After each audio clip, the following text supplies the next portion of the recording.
ओम शांति। इस सृष्टि काल चक्र में पार्ट बजाते बजाते जो हम पवित्र आत्माएं, श्रेष्ठ आत्माएं, देव आत्माएं, महान आत्माएं, पूज्य आत्माएं थी, वो पतित तमो प्रधान हो गई। और भगवान पिता परमात्मा को हम पुकारते आए कि हे प्रभु, हमें राह दिखाओ, हमें ये तो बता दो आखिर हम कहाँ से गलत हमने टर्न लिया, क्या किया।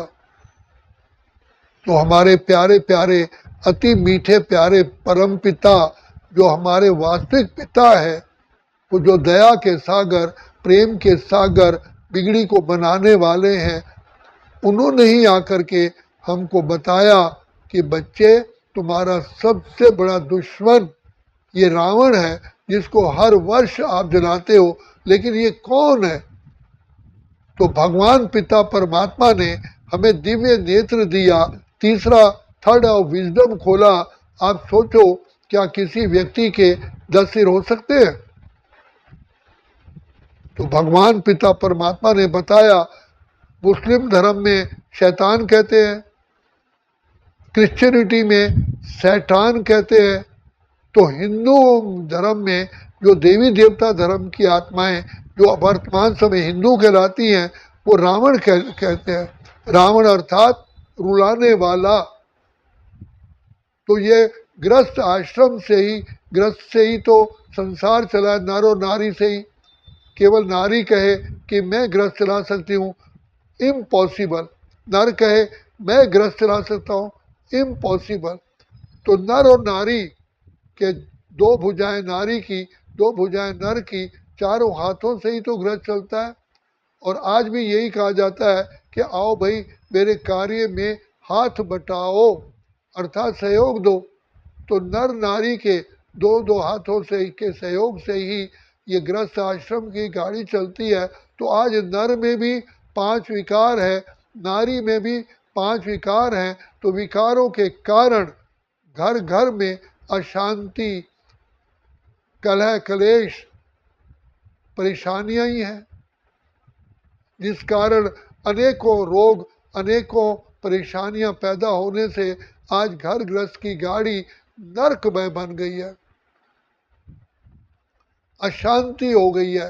अशांत करने वाले ये 5 विकार ही हैं, काम, क्रोध, लोभ, मोह, अहंकार। और इनके कितने बाल बच्चे हैं? ईर्ष्या, द्वेष, वैमनस्य, पर चिंतन, पर दर्शन, लगाव, आदि आदि। तो पिता परमात्मा ने हमें बताया, सबसे बड़े दुश्मन तुम्हारे ये हैं। जैसे घर में कोई मनुष्य कितना भी कमा करके धन ले आए, अगर चोर बैठे हुए हैं चोरी कर जाए, तो क्या वो व्यक्ति कभी धनवान हो सकता है? इसी प्रकार हर आत्मा में ये 5 विकार प्रवेश हो गए हैं, जो जीवन नरक में बन गई है। सुख, शांति, आनंद, खुशी रूपी संपत्ति ये चुरा लेते हैं। तो शिव बाबा ने बताया कि बच्चे विकारों का आने का कारण यही है। जैसे लाइट बुझ जाती है तो चोर घर में घुसता है, इसी प्रकार तुम हो तो आत्माएं, अजर अमर अविनाशी। क्या कहते हो, ये मेरा शरीर है या मैं शरीर हूँ? मेरा शरीर है, लेकिन जब मैं शरीर समझ लिया, मैं नर हूँ या नारी हूँ, अर्थात अपने को आत्मा की बजाय देह समझ लिया। तुम तो आत्मा हो, तुम आत्माओं को ये शरीर मिला है पार्ट बजाने के लिए, लेकिन अपने को शरीर समझना ही सबसे बड़ा अधर्म है, अन्याय है, पाप है, ब्लंडर है, घोर अंधकार है। अपने को देह समझने से देह को देखा, देह की तरफ आकर्षण में आए। इससे जाति भेद, भाषा भेद, धर्म भेद, रंग भेद, प्रांत भेद, ये सारे भेद खड़े हुए। इसलिए गीता में भगवान ने कहा, सर्वधर्मान परित्यज्य माम एकम शरणम व्रज। मेरी शरण में आओ। तुम देह नहीं हो, तुम आत्मा हो। तो सबसे पहला गीता का लेसन यही है, तुम आत्मा हो, अजर अमर अविनाशी हो। तो देह समझने से ही हम अंधकार में आ गए, विकारों के वशीभूत हो गए, इसलिए दुख, अशांति, रोग, परेशानियों ने हमें घेर लिया। अब बाप आकर के हमें स्मृति दिलाते हैं, थर्ड आई विजडम देते हैं, जिस तुम हम कहते हैं नयनहीन को राह दिखाओ, प्रभु पग पग ठोकर खाओ। अब बाप कहते हैं ज्ञान का मनन चिंतन करो, तुम कौन हो, कहाँ के रहने वाले हो, किसकी संतान हो, तुम्हारा स्वधर्म क्या है, कैसे तुमने इस सृष्टि काल चक्र में महावीरों की तरह पाठ बजाया। तुम ही तो पवित्र आत्मा, श्रेष्ठ आत्मा, महान आत्मा, देव आत्मा, पूज्य आत्मा थे। नारी श्री नारायण था, नारी लक्ष्मी थी, तभी तो आज घर की नारी को गृह लक्ष्मी कहते हैं। क्या भूल गए हो? यथा राजा रनि तथा प्रजा। तो बाप को बार बार बार बार यही ज्ञान का जल हम पर डालना पड़ता है। जाग सजनिया जाग, तुम आत्मा हो, अजर अमर अविनाशी हो, और काल चक्र के अनुसार अब कलयुग बीत चुका है, सतयुग आ रहा है। सदा प्रातः काल नहीं रहती, सदा दोपहर नहीं रहती, सदा शाम नहीं, सदा रात नहीं। इसी प्रकार सतयुग बीत गया, त्रेता आया, त्रेता बीत गया, द्वापर आया, द्वापर बीत गया, कलयुग आया। क्या कलयुग सदा रहेगा? तो कलयुग के बाद सतयुग कैसे आएगा? जब तक आत्माएं सत्व प्रधान नहीं होंगी। आत्माएं तो वही है, कोई ऊपर आसमान में आत्माएं तो है नहीं। हम चाहते हैं सुख हो, तो हमें दुख है तभी तो चाहते हैं। और दुख किसने दिया? इन 5 विकारों ने हमें राक्षस किसने बनाया? इन विकार, तभी तो हम कहते हैं विषय विकार मिटाओ, पाप हरो देवा, सुख शांति संपत्ति घर आवे, कष्ट मिटे सब तन के। तो पिता परमात्मा को सारा ज्ञान हमें देना पड़ता है। इसलिए अब बाप कहते हैं अगर खुशियों में रहना है तो ज्ञान का मनन चिंतन करो, तो खुशी में आओगे। मैं कौन सी आत्मा हूँ जिसको भगवान आकर के पढ़ा रहे हैं? जिस पिता परमात्मा की अनगिनत आत्माएं, अरबों खरबों आत्माएं आराधना कर रही हैं, पूजा कर रही हैं, उसे बुला रही हैं उसके दर्शन करने के लिए। कभी कैलाश पर्वत, कभी अमरनाथ, कभी विश्वनाथ काशी, कहाँ कहाँ जाते हैं। तो वो पिता परमात्मा हमें आकर के गुप्त रूप में प्रजापिता ब्रह्मा के तन में आकर के हमको ये ज्ञान दे रहे हैं। तो ये जो मनन चिंतन करते हैं तो कितनी खुशी होती है। तो इसीलिए ज्ञान का मनन चिंतन करने से पत्थर से पत्थर रगड़ोगे तो जन्म क्या होगा? आग पैदा होगी। ज्ञान को मनन चिंतन करोगे तो मोती मिलेंगे, मक्खन मिलेगा।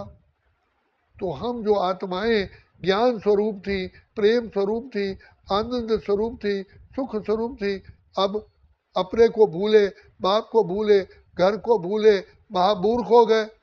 मूर्ख क्यों हुए? क्योंकि स्वयं को, जो व्यक्ति स्वयं को ना पहचानता हो, तो अगर कोई उससे पूछे तुम कौन हो, अगर बता ही नहीं पाता तो उस व्यक्ति को घर कैसे मिलेगा, उसको कोई राह कैसे दिखाएगा। अब पिता परमात्मा आकर के हमें कहते हैं बच्चे तुम तो देव आत्माएं थे, पूज्य आत्माएं थे, देव से मानव, मानव से दानव बने हो। खुद को भूले, खुदा को भूले, अपने घर को भूले, अपने अस्तित्व को भूले। तो पिता परमात्मा ज्ञान सूर्य आकर के हमको ज्ञान दे करके लाइट हाउस, माइट हाउस बनाते हैं, और ज्ञान और योग की शिक्षा दे करके फिर से सत्व प्रधान बनाते हैं। बार बार हमें जागृति देते हैं बच्चे कलयुग बीत चुका है, सतयुग आ रहा है। इसके लिए अब बाप हमें आए पढ़ाने के लिए। ज्ञान और योग के बल से हम फिर से विश्व महाराज, विश्व महारानी बनते हैं। और हमारी युद्ध इन 5 विकारों से है, कोई भाई भाई से युद्ध नहीं है। इस पर जीत प्राप्त करा के हमें माया जीत, प्रकृति जीत, कर्म इंद्रिय जीत, फिर विश्व जीत बनाते हैं। अब बाप ने तीसरा नेत्र हमें दिया है।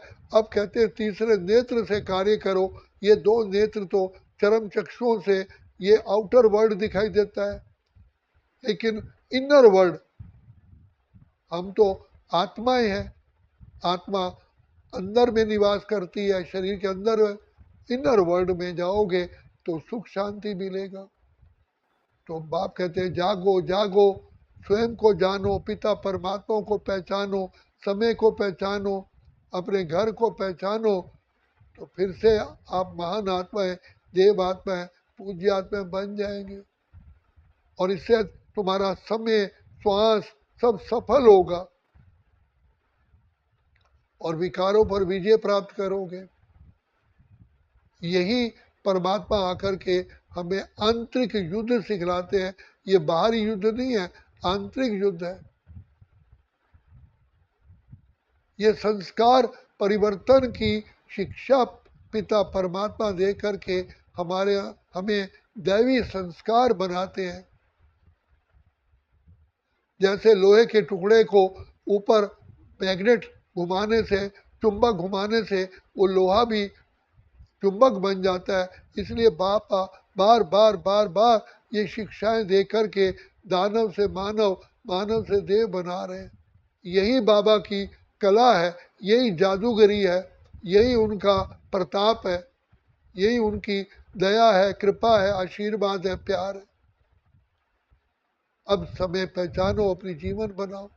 अच्छा, ओम शांति, ओम शांति, ओम शांति।